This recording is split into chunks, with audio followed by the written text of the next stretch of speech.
शांति।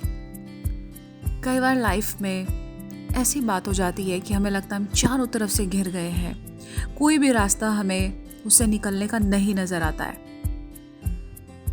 जैसे हमारी जॉब चली जाती है या फिर घर में किसी की डेथ हो जाती है, रिलेशनशिप में इतना कॉन्फ्लिक्ट आ जाता है, इतना प्रॉब्लम हो जाता है, इतना डिस्टर्बेंस हो जाता है कि हमारे मन के अंदर सुसाइड के ख्यालात आने लग जाते हैं। और कई बार कि मैं करूं तो क्या करूं, कहाँ जाऊं, यहाँ से दूर चला जाऊं या भाग जाऊं, ऐसे ऐसे मन में विचार आने लग जाते हैं।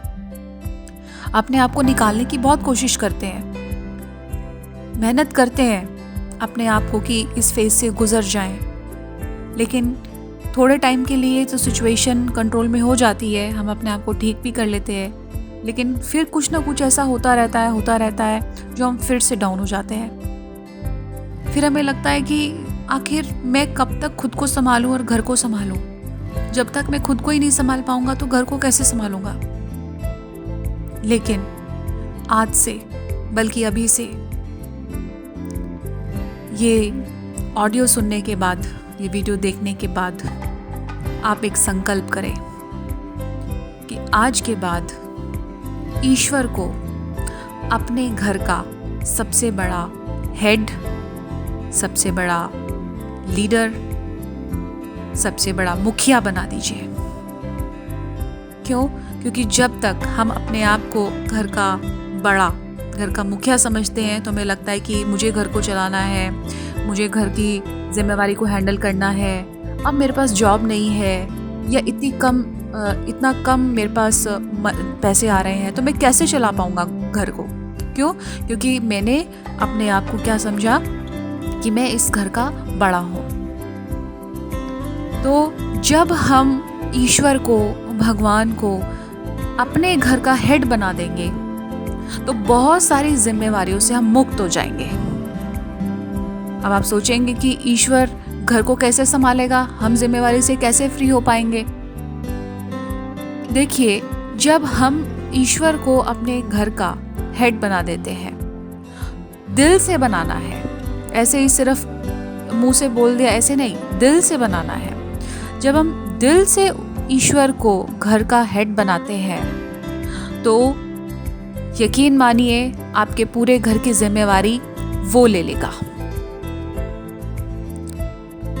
कैसे घर चलेगा, बच्चों को कौन संभालेगा, कैसे उनकी पढ़ाई होगी, कहाँ से पैसा आएगा, ये सब जिम्मेवारी अब उसकी है। क्यों? जब हम अपनी मेंटालिटी को चेंज करते हैं कि अब ये घर भी आपका है, बच्चे भी आपके हैं, सब कुछ आपका दिया हुआ है, आप ही को संभालना है, हम तो केवल एक माध्यम मात्र हैं, निमित्त मात्र हैं, तो आप सोचिए लाइफ में कितना हल्कापन आ जाएगा। जैसे घर में छोटे बच्चे होते हैं, छोटे बच्चों को कोई भी तकलीफ आती है तो बच्चे हमेशा अपने बड़ों को कह करके रिलैक्स हो जाते हैं कि मम्मी या पापा ये प्रॉब्लम है, अब आप देख लीजिए।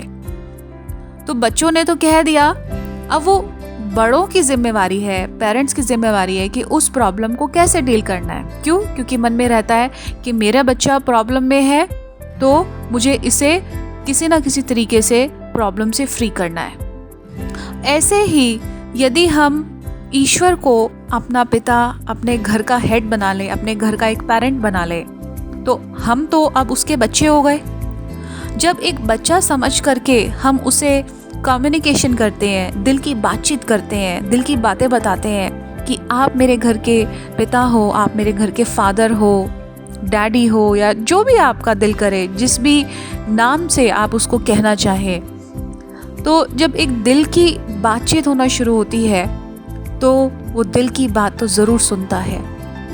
जब लगता है कि हाँ, मेरा बच्चा दिल से ये कह रहा है, प्रॉब्लम है या कोई भी ऐसी बात है, तो ज़रूर वो कोई ना कोई आपके लिए ऐसा रास्ता, ऐसा माध्यम आपके लिए अवश्य बनाता है। क्यों? क्योंकि वो भी अपने बच्चों को प्रॉब्लम में नहीं देख सकता। लेकिन बात यह है कि हमें उसे कहना पड़ता है, उसे शेयर करना पड़ता है, उसे बताना पड़ता है।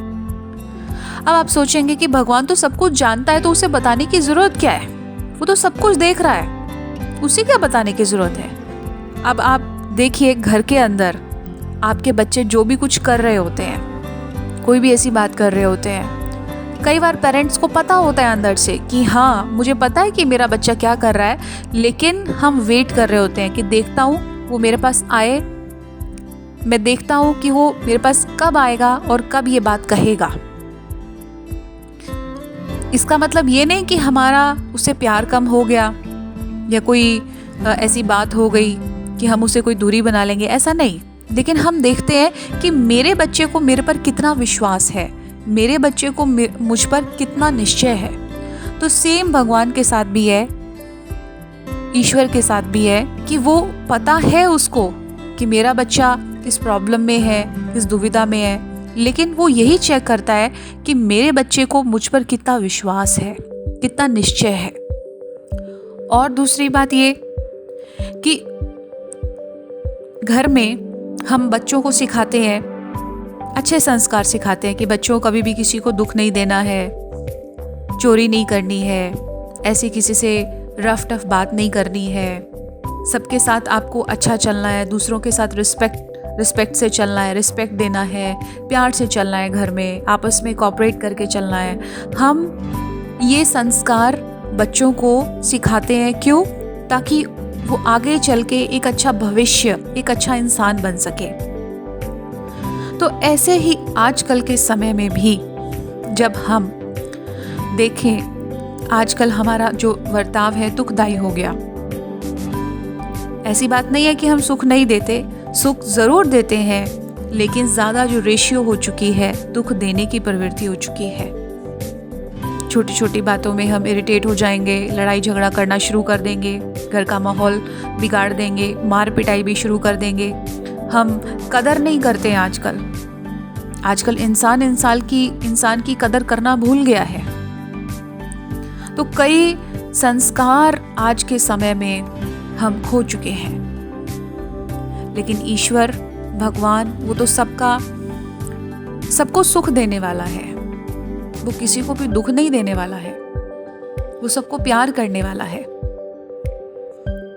तो जब ये उसके सारे संस्कार जब हमारे अंदर आने लगते हैं, क्योंकि वो पिता है, वो भी चाहता है कि मेरे बच्चे मेरी तरह उनके संस्कार हो, मेरी तरह उनके गुण हो, कर्तव्य हो।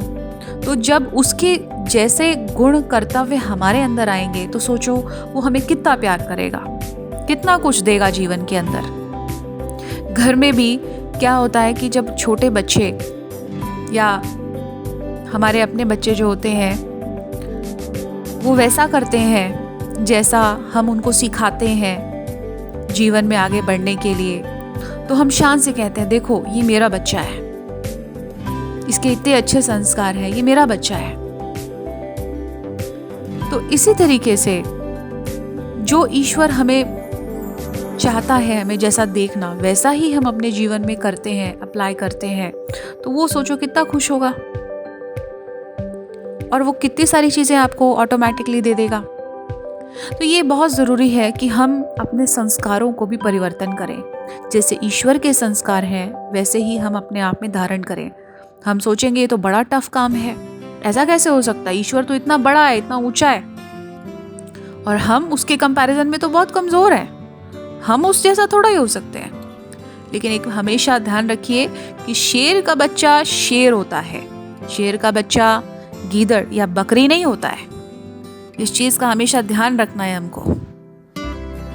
और फिर जैसे बच्चों को सिखाते हैं कि बच्चों जब सुबह उठते हो तो पेरेंट्स को गुड मॉर्निंग करो, रात को सोने से पहले गुड नाइट करो, और सारा दिन में कोई भी मान लीजिए आप बच्चों के लिए कोई चीज़ लेकर आते हैं, कुछ भी करते हैं, तो बच्चे आपको कितना दिल से थैंक्स करते हैं कि थैंक्स पापा, थैंक्स मम्मा कि आज आपने मेरे लिए ये जो विश थी वो पूरी की, थैंक यू सो मच। ऐसे ही जब ये रिलेशनशिप हम ईश्वर के साथ जोड़ते हैं, तो जैसे ही हम सुबह उठें तो उसे गुड मॉर्निंग करें और रात को सोने से पहले गुड नाइट करें और उसे थैंक्स करें कि थैंक यू सो मच, आज पूरा दिन में ऐसा ऐसा हुआ, अच्छी अच्छी ये वाली बातें हुई, आपका बहुत बहुत थैंक्स। और कुछ अच्छा नहीं भी हुआ, जो आपको अच्छा नहीं लग रहा, तो आप उसको शेयर करके सो जाइए कि आज ये बात हो गई है, इस तरीके की बात हुई है, अब आप जानिए, आपका काम जाने। मैं रिलैक्स होकर के अब सो रहा हूँ, गुड नाइट।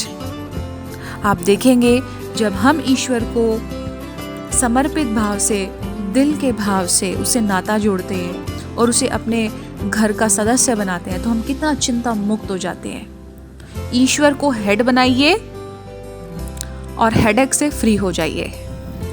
ओम शांति।